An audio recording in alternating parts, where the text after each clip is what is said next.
August 19th, 1944, East Prussia. Inside the concrete heart of Hitler's wolf's lair, the air was heavy with cigarette smoke and stale confidence. Maps of Europe sprawled across a massive oak table, red arrows stabbing westward like bleeding veins.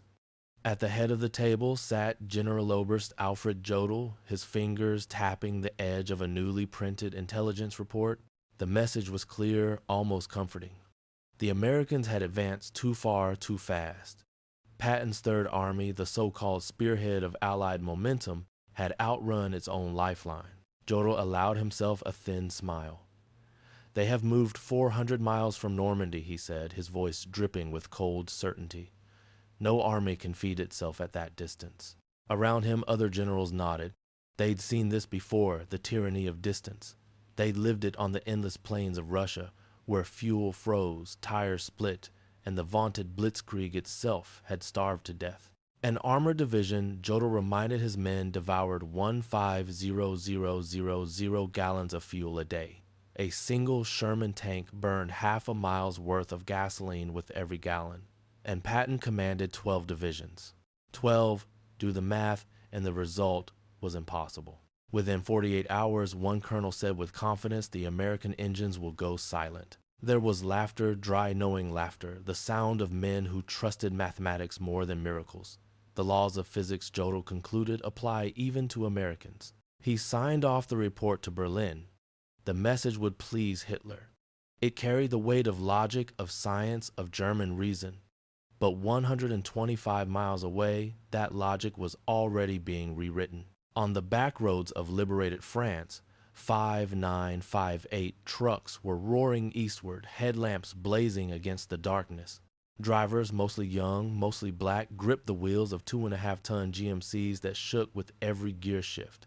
In the night, their engines sang a defiant rhythm, the pulse of an army that refused to stop. No one in East Prussia could hear it yet. No one in Berlin could imagine it. But history was already shifting gears. In less than 72 hours, Patton's immobile army would smash through the Seine. In 1 week, Paris would be free. And in a month, those same generals who laughed at American logistics would be staring at the German border, wondering how it all happened so fast. Because what they didn't know, what no German strategist could have conceived, was that the Americans had built something new. Not a tactic, not a weapon, but a moving miracle of fuel, steel, and human will. A one-way highway that ran straight into the heart of Nazi Germany. Its name whispered in truck cabins, shouted in motor pools, painted on the sides of roaring engines, was the Red Ball Express. For the German High Command, logistics was not just a matter of numbers, it was the very soul of warfare. They had invented the blitzkrieg, after all. They had written the modern rulebook of mechanized war, move fast, strike deep, sustain momentum. But they had also learned painfully that speed without supply was suicide. Their own triumphs in 1939 and 1940 had turned to nightmares in the East. In Russia, the Wehrmacht spearheads had raced faster than their horses, faster than their trucks, faster than their ability to feed themselves. The great German war machine had choked on its own dust. By 1941, tanks stood idle for lack of fuel, men cooked horse meat over bonfires, and ammunition rotted in railway yards hundreds of miles behind the front. Now in 1944, the same officers who had watched their dreams freeze outside Moscow looked west and saw the Americans repeating their mistake. They believed it was inevitable. General der Panzertruppe Heinrich von Luttwitz, who would soon command the 47th Panzer Corps, wrote in July, "The Americans face the same impossibility we faced in Russia. Their mechanical advantage will become their downfall. Machines require fuel parts and maintenance. The further they go, the weaker they become. German intelligence had the numbers to prove it. A Sherman tank burned half a mile per gallon on paved roads, worse off-road. An infantry division consumed 700 tons of supplies per day, an armored division over 1,000 tons. Patton commanded 12 divisions. That meant 1,200 tons every day, a logistical abyss, even by American standards. And those 1,200 tons had to crawl 400 miles from the Normandy beaches across roads, cratered by bombs through towns. The retreating Germans had turned to rubble. To the German mind, the conclusion was not only logical, it was scientific. Major General Siegfried Westphal, Chief of Staff to Field Marshal von Rundstedt, wrote confidently, "Even if the Americans possess unlimited trucks, which they do not, and perfect roads, which they most certainly do not, they cannot sustain Patton's advance beyond 48 hours. Physics cannot be defeated, not even by American industry." In Berlin, Hitler's staff accepted the analysis. They had no reason to doubt it. The Wehrmacht's strength had always been precision, the clockwork rhythm of command, the calculated strike, the belief that order triumphed over chaos. To them, war was a matter of geometry and fuel consumption. But what they did not understand, what their equations never measured, was a uniquely American madness, the belief that if something was impossible, you simply worked harder until it wasn't. Because in a chateau near the ruins of Le Mans, a young U.S. lieutenant colonel named Laurent Ayres was staring at the same math and deciding to break it. He looked around the room filled with skeptical officers and said the words that would change the course of the war. "Gentlemen, we're going to build a one-way highway from the beaches to the front. No schedules, no stops. Every truck runs 20 hours a day, minimum 12,500 tons daily. Failure is not an option." The officers stared at him. It sounded insane. But within 36 hours, insanity became reality. The Red Ball Express had been born, and with it, a new kind of warfare. One that didn't just move through Europe. It rolled over every assumption the Germans had ever made about logistics, discipline, and victory. By late August 1944, General George S. Patton's Third Army had become an unstoppable storm tearing across France. In just 30 days, his armored columns had advanced over 400 miles, farther and faster than any army in history. Towns that had once flown the swastika now erupted with cheers as American tanks thundered through their streets. The German army was in full retreat. But beneath the triumph, a crisis was brewing. Fuel, ammunition, food, tires. Every drop, every bullet, every mill had to come from the beaches of Normandy 400 miles behind. At Patton's headquarters, maps were covered not with arrows of attack, but with red lines of desperation. The supply lines were collapsing under their own weight. Railways had been bombed into dust. Bridges lay in ruins. French roads never built for such weight crumbled beneath the convoys. The numbers were terrifying. Patton's tanks consumed over 350,000 gallons of gasoline daily. His divisions required 1,2,000 tons of supplies every 24 hours just to function. And every mile gained pushed them 1 mile further from the fuel that kept them alive. "Sir," one of his staff officers said, "we're moving faster than our supplies." Patton glared, his jaw tight. "Good," he snapped. "Then we'll move faster still." But even Patton's defiance couldn't change arithmetic. By August 24th, the Third Army was grinding to a halt. Entire armored units sat idle, their tanks empty, their crews staring at fuel gauges like dying men counting their last heartbeats. The problem wasn't courage, it was gasoline. Every victory came at the cost of more distance, and more distance meant more delay. At a requisitioned French chateau near Le Mans, Lieutenant Colonel Laurent Ayres of the Motor Transport Service gathered his officers around a cluttered table.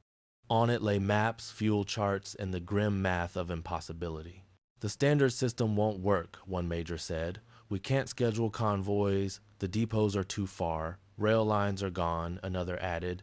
"Even if we repair them, it'll take weeks." Ayres leaned over the table. His tone was steady but urgent. "Gentlemen, if we don't move fuel forward, Patton stops. And if Patton stops, the Germans breathe again. That cannot happen." He paused, then said the words that rewrote logistics forever. "We'll make our own highway, one way only. Trucks east with supplies, trucks west with nothing. No stops, no lights out. 20 hours a day, silence." It was an idea so audacious it bordered on madness. But there was no time for doubt. Ayres pulled out a red pencil and drew a thick line across the map from Cherbourg to the front lines near Chartres. He circled it twice and said quietly, "We'll call it the Red Ball Route." The term came from old railroad slang, red ball freight, meaning top priority cargo. Nothing could delay it. Nothing could outrank it. Within 36 hours, Operation Red Ball Express was born. A two-lane, one-way highway that ignored every principle of military discipline. A lifeline that would feed the fastest-moving army on Earth and prove that sometimes the difference between victory and disaster is a road built out of pure willpower. August 26, 1944. Just 36 hours after Colonel Loren Ayers sketched that red line across the map, the impossible had already come to life. Across northern France, engines coughed to life in thousands of motor pools. Drivers climbed into their trucks, 2.5-ton GMCs nicknamed Deuce and a Half, their bodies aching, their uniforms still dusty from the road. On their windshields, mechanics painted a single red circle, the symbol of top priority, the sign of the Red Ball Express. From the beaches at Cherbourg to the forward depots near Chartres, 5, 9, 5, 8 trucks began to roll. Two parallel routes, one eastbound for loaded trucks, one westbound for empties returning, formed a living artery of war stretching more than 700 miles across the scarred landscape of France. Military doctrine said it couldn't be done. Convoys were never supposed to drive with headlights at night. Vehicles were never supposed to travel bumper to bumper. Drivers were never supposed to run 20 hours straight. The Red Ball Express broke every rule. And somehow it worked. The convoy ran with a brutal rhythm. Trucks departed every 5 minutes. Each carried up to 7 tons of fuel, ammunition, or rations. Every 50 miles, mobile repair units waited, engines running, ready to fix or drag wrecks off the road. Military police checkpoints pulled out any vehicle below 25 miles per hour, no mercy, no delay. Colonel Charles O. Thrasher, head of the advanced section of the communication zone, studied the numbers and shook his head. We need 140 truck companies. That's nearly 6,000 vehicles. 90% of them operational every day. It's impossible, but by dawn the impossible was roaring down the roads of Normandy. The drivers, nearly 2,3,000 men, 3/4 of them African American, transformed the French countryside into a thunderous stream of motion. Many had never been treated as equals back home. In the segregated U.S. Army, they slept in separate tents, ate in separate mess halls, and were often denied combat duty. Yet now these men carried the very lifeblood of the Allied advance. They painted slogans on their trucks like badges of defiance, Patton's Blood Bank, Hitler Here We Come, Detroit to Berlin Express, and they made their own rules. If a truck broke down and couldn't be fixed in 15 minutes, it was pushed into a ditch. If a vehicle slowed below 20 miles an hour, it was a roadblock and removed. The goal was simple: keep the road moving. Within 48 hours, a river of steel flowed day and night without pause. Headlights burned across the French countryside like 1,000 fireflies, in motion visible for miles, a sight that made German reconnaissance officers stare in disbelief. They had expected American caution, blackout discipline, timetables, and precision. Instead, they saw chaos, organized chaos, fueled by sheer will and industrial strength. One German radio report described it with awe. Continuous columns of vehicles, headlights visible for 20 kilometers. No spacing, no concealment, no discipline as we understand it. It is not military science. It is mass production. What the Germans didn't understand was that this was American military science, a new kind born not from order but from adaptability. The Americans didn't rely on perfection. They relied on volume. If 10% of the trucks broke down, they sent 100 more. If roads collapsed, engineers built new ones overnight. For every problem, there was a fix, improvised fast and fearless. The Red Ball Express was not just a supply line. It was a statement. That speed could be sustained. That chaos could be mastered. That even in war, ingenuity could outpace fear. And as Patton's tanks rumbled eastward once more, fueled by the relentless hum of thousands of truck engines, the German generals who had once laughed at American logistics were beginning to fall silent. They were starting to realize the Americans had turned logistics into a weapon. The Red Ball Express was a living paradox, a system so reckless, so chaotic that by every military standard it should have collapsed. Yet somehow it didn't. It grew stronger by the hour. By the first week of operation, between August 25th and 31st, 1,900 and 44. Nearly 9,000 tons of supplies had thundered eastward, more than any army in history had ever moved by truck. Convoys roared day and night, headlights blazing, engines screaming, gears grinding over the broken roads of France. To the Germans watching from hilltops, it looked like madness. To the Americans driving it, it was victory. Every 5 minutes, a new convoy of 60 to 70 trucks rolled out from Cherbourg, carrying everything from artillery shells to chocolate bars. Round trip, nearly 700 miles. Average driving time, one way, 14 hours. Turnaround, 2 hours. Then back again. The math defied belief. 5,000 trucks were in motion at any given time, each consuming 50 gallons of fuel for every 100 miles. The operation itself drank 3,000,000 gallons of gasoline a day just to keep moving. More fuel than many entire German armies received for all purposes. German intelligence analysts captured these numbers and laughed them off. Propaganda, they said. Pure fantasy. But the fantasy kept rolling. The Germans had built their logistics around caution and conservation. Their supply chains were built for precision, not speed. 80% of their army still relied on horses. Their doctrine said to lose a truck was a failure. The American doctrine said to stop a truck was worse. Where the Wehrmacht obsessed over maintenance schedules, the Red Ball Express practiced triage. 15 minutes to fix it or off the road. Engines were swapped in 45 minutes. Broken parts were ripped out and replaced with pieces scavenged from wrecks. If something didn't fit, a hammer made it fit. They called it Detroit engineering. Every 50 miles, mobile maintenance units worked under floodlights drenched in oil and sweat. Mechanics joked they could change an engine faster than a man could shave. And sometimes they did. As convoys jammed the main routes, drivers carved out new ones, bulldozing through fields, clearing rubble with bare hands, or building makeshift bridges from bombed-out buildings. When bridges were destroyed by retreating Germans, engineers built replacements overnight. One bridge, the Wehrmacht believed would take 6 weeks to rebuild, was replaced in 14 hours. The French who lived along the Red Ball route stood by the roadside in disbelief. They had seen the slow cruelty of the German occupation. Now they saw an avalanche of American motion, food, fuel, cigarettes, laughter, jazz, music blasting from truck radios. Everywhere the Red Ball passed, it left not only gasoline fumes but hope. Even exhaustion couldn't stop them. Drivers ran 20-hour shifts, their eyes bloodshot, their hands blistered. They popped Benzedrine tablets to stay awake, some hallucinating as the headlights blurred into endless ribbons of light. Accidents were common. Trucks overturned, burned, and collided in the fog. Over 300 drivers were killed in the operation.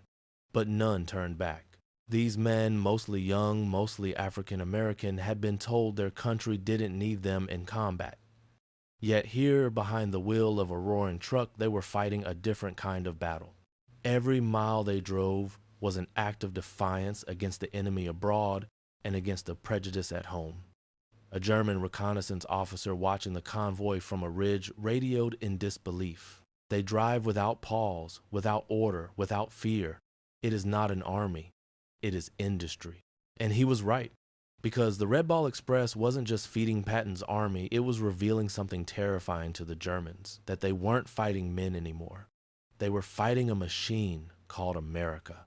By early September 1944, the laughter inside the German high command had stopped. The reports coming from the Western Front no longer made sense. Reconnaissance aircraft returned with photographs of roads that glowed at night with headlights stretching beyond the horizon. Columns of trucks nose to tail, moving with no camouflage, no spacing, no fear. At first, the German general staff dismissed these sightings as exaggerations. No army could operate like that. No commander would risk such exposure. But the evidence was undeniable. Field reports described thousands of vehicles moving every hour. Fuel dumps larger than entire cities. Convoys that simply never ended. To the Wehrmacht, masters of efficiency, believers in precision, it looked like madness. Yet, that madness was winning the war. General Lieutenant Edgar Fochtenger, commander of the 21st Panzer Division, personally observed the Red Ball Express through his field glasses. He watched as truck after truck rolled past without pause, 30-second intervals, headlights blazing, ignoring every rule of warfare. When he reported to Army Group B headquarters, his message was blunt. The enemy operates a system beyond our comprehension. They do not conceal, they do not conserve, and yet they do not fail. The German High Command struggled to explain it. How could an army waste so much and still advance? How could they burn 3,000,000 gallons of fuel a day just to move fuel and never run out? How could their mechanics work without rest, their drivers without sleep, and still maintain tempo? Field Marshal Walter Model, Hitler's fireman of the Reich, studied the captured figures and said quietly, "If these reports are accurate, we face not a superior army, but a superior civilization." German intelligence calculated, recalculated, and still couldn't believe the results. Patton's divisions were moving 40 to 60 miles a day, twice the theoretical limit of mechanized warfare. The 4th Armored Division alone advanced 67 miles in a single day. No army in history had ever moved that far, that fast. General Heinz Guderian, father of the Blitzkrieg, dismissed the reports as propaganda. "No force can sustain 60 miles of advance per day," he wrote. But radio intercepts proved otherwise. The Americans weren't hiding their positions, they were broadcasting them openly, confident the Germans couldn't react in time. The truth began to sink in. The old laws of war no longer applied. The German doctrine built on conservation order and strict hierarchy was being outpaced by a nation that treated waste as strategy. If a truck broke, the Americans replaced it. If a bridge failed, they built another. If a driver died, another took his place within hours.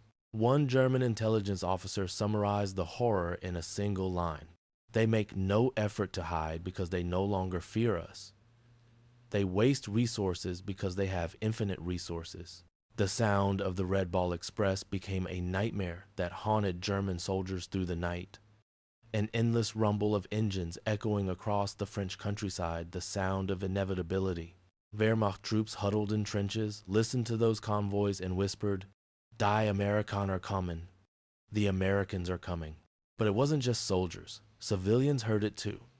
French villagers woke at night to see convoys thundering past headlights, cutting through fog and rain, their drivers waving and tossing candy to children. It wasn't just an army passing through, it was the sound of liberation itself. The Germans began to realize that this was not a battle they could win through strategy.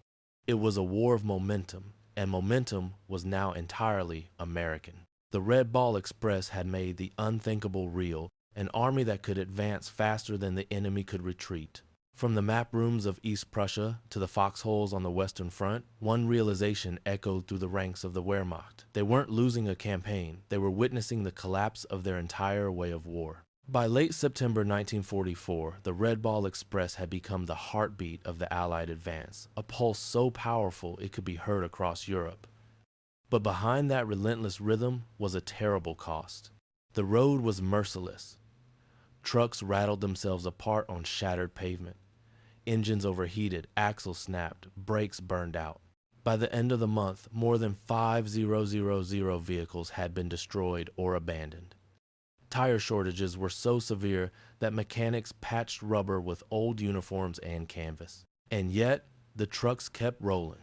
Every day, 3,000 gallons of gasoline were burned just to feed the operation itself. Drivers ran 20-hour shifts, their eyes swollen and red from exhaust fumes. When exhaustion overcame them, they slept on the steering wheel or not at all. It was brutal, unsustainable, and utterly unstoppable. The Red Ball Express had no room for weakness. Every man who joined it became part of a machine that never rested. For the African American soldiers who made up nearly 75% of its drivers, that machine carried a deeper meaning. They were fighting two wars, one against the Nazis and one against the prejudice of their own army. At home, they couldn't eat in white restaurants or use white facilities. But here on the back roads of France, they kept General Patton's white army moving.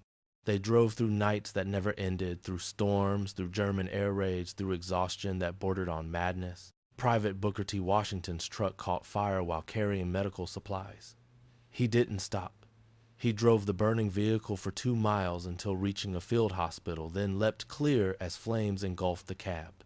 The supplies saved dozens of wounded soldiers.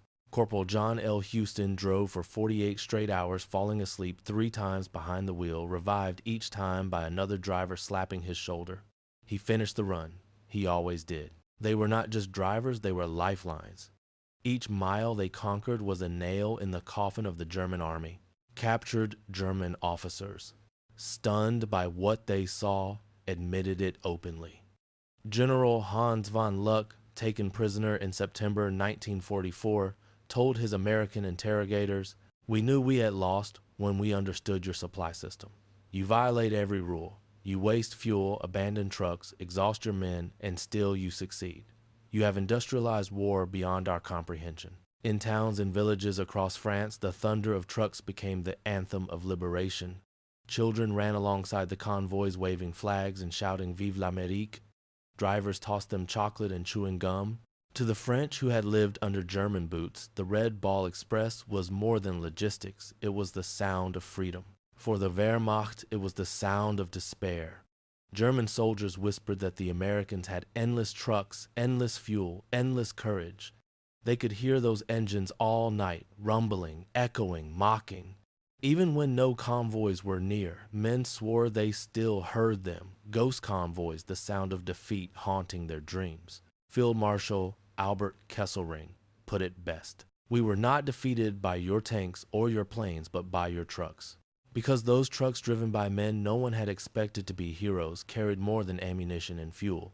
They carried the momentum of a new kind of warfare. A war not won by brilliance, but by endurance. Not by strategy, but by supply. And by the time the Red Ball Express began to fade in November 1944, the outcome was already decided. Patton's Third Army stood at the borders of Germany. The Wehrmacht was out of breath, out of oil, out of hope. The same generals who once laughed at American logistics now faced an impossible truth. The Americans had turned movement itself into a weapon, and no tactic on earth could stop it. When the last convoy of the Red Ball Express rolled to a stop in November 1944, there was no parade, no fanfare.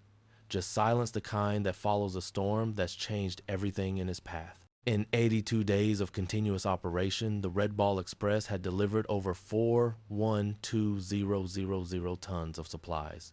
Its trucks had driven 122 million ton miles, consuming 57 million gallons of fuel, wearing out 180,000 tires, and destroying over 5,000 vehicles in the process. But those numbers told only part of the story. The real victory wasn't in the tonnage, it was in what the operation proved. It proved that in modern war, speed is power, that logistics isn't support, it's strategy, and that a nation capable of producing more, moving faster, and adapting quicker will always outlast the one that cannot. The Red Ball Express shattered the German myth of efficiency. The Wehrmacht had believed that order, precision, and discipline were the cornerstones of victory. The Americans showed them something different, chaos fueled by industry improvisation elevated to art. The Germans had planned for everything except an enemy who could waste more than they could build. Captured generals reviewing the operation from their prison camps admitted the unthinkable. One report read, "We multiplied our best logistical performance by 3 and assumed that was the American limit. We were wrong by a factor of 10. Field Marshal von Rundstedt summed it up bitterly. "They have created a system that makes distance irrelevant. We prepared for the last war, they invented the next one." But perhaps the greatest legacy of the Red Ball Express wasn't military at all. It was human. For the 2,3,000 men who drove those trucks, most of them young black soldiers, the operation became something more than duty. It was redemption. In a segregated army that denied them equality, they had proven themselves indispensable. General Eisenhower saw it with his own eyes. After visiting the Red Ball routes in September 1944, he turned to his aide and said, "These men are winning the war as surely as any rifleman. We'll have to reconsider many things." And he did. 3 years later, in 1947, the U.S. military began desegregation, a change born not from speeches, but from the roaring engines of men who refused to be invisible. When the war ended, thousands of those drivers returned home forever changed. They had built and operated the largest transportation network the world had ever seen. Many took that experience and transformed America itself. They founded trucking companies, they designed the interstate highway system, they built the modern logistics industry, the same arteries of commerce that still keep the world moving today. They had learned a lesson in France that became the foundation of the modern age. Volume beats efficiency. Speed beats perfection. And if you can keep the trucks rolling 24 hours a day, you can move the world. In 1994, on the 50th anniversary of D-Day, the United States honored them at the National Postal Museum in Washington, D.C. A single stamp was issued bright red, a truck roaring forward beneath the words Red Ball Express. Some of the surviving drivers stood there old, now their hair gray, their hands trembling. But when the speeches ended, they smiled, because they knew what that stamp meant. It was proof that history had finally remembered them. The Red Ball Express didn't just shorten the war, it redefined it.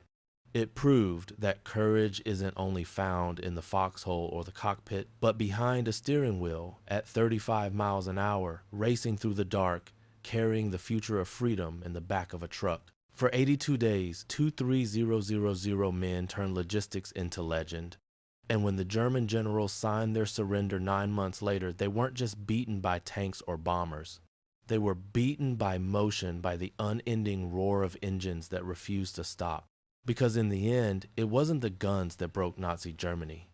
It was the sound of 6000 trucks rolling through the night, carrying democracy at 35 miles per hour.